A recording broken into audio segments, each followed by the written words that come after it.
Nasema nawapongeza wana Rufiji kwa sababu nilipokuja Rufiji wakati niko njiani, mabadiliko ndani ya wilaya hii yako dhahiri. Kunaonekana kabisa mabadiliko yapo. Lakini vile vile nimeziona nyuso za matumaini. Wana Rufiji sasa wana nyuso za matumaini kwamba badala ya kuitwa sasa Rufiji ni wilaya ya pembeni, sasa Rufiji ni wilaya kama wilaya nyingine. Kwa hiyo wana Rufiji, hongereni sana. Nilisema awali na kuwashukuru wana Rufiji kwa mchango wenu kwenye maendeleo ya nchi yetu.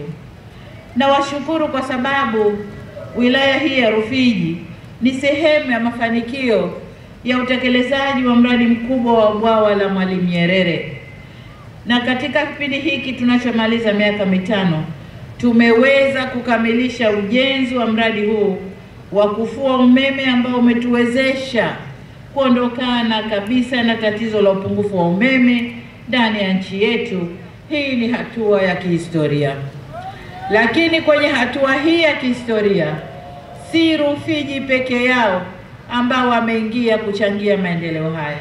Kwa upande wa pili wa mkoa wa Pwani, Chalinze pia wanaingia kwenye historia, kwa sababu Rufiji mnazalisha umeme, Chalinze wanapokea umeme na kusambaza maeneo mengine ya Tanzania. Kwa hiyo mkoa wa Pwani, hongereni kwa kuwa mmebeba historia ya mradi huu. Lakini niwaambie wana Rufiji na mkoa wa Pwani kwa ujumla kwamba umeme huu ndio umebeba uchumi wetu na usalama wetu ndani ya nchi. Sasa kwa sababu mkoa huu Rufiji na Chalinze ndio mmetubeba, niombe sana muwe waangalifu, mulinde kwa jitihada kubwa maeneo haya. Mlinde mradi, msende kuchafua, lakini pia mkalinde kule kituo kinachopokea na kusambaza umeme.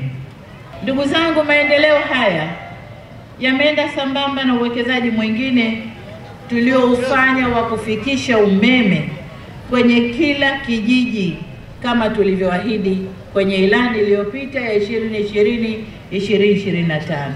Lakini katika hatua nyingine tumemaliza maelekezo ya ilani ile ya kupeleka umeme katika kila kijiji na tumekwenda kwenye vitongoji.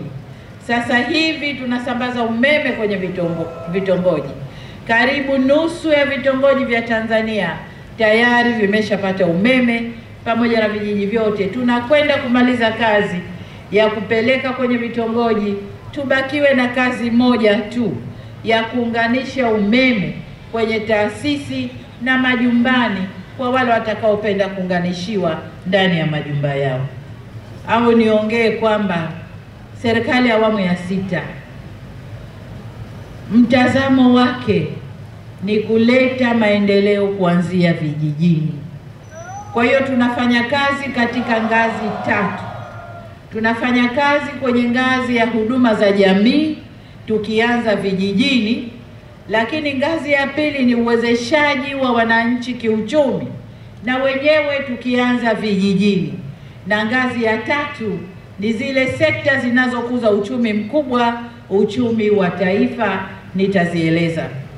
Sasa ngazi ya kwanza ya huduma za jamii ambayo ni afya, elimu, umeme na maji, mgombea ubunge hapa ameeleza vizuri sana. Kipindi cha kwanza cha awamu ya 6, miaka 4 na tuseme 5, tumefanya kazi nzuri ya kuhakikisha vijiji vyetu Tanzania vinapata maji, vinapata huduma za afya, zinapata huduma za elimu karibu na watoto, lakini vile vile umeme kote Tanzania. Hiyo kazi tumeifanya vizuri. Nataka niseme hatukuimaliza. Tukienda kipindi cha pili cha awamu ya 6, tunakwenda kuendelea. Na kwa nini tunaendelea? Tunaendelea kwa sababu huduma za umeme zitaendelea kuwepo tu. Hata tukimaliza, kama nilivyosema, kuna kazi ya kuunganisha, kuna kazi ya kutunza miundombinu na kazi nyingine. Maji vile vile.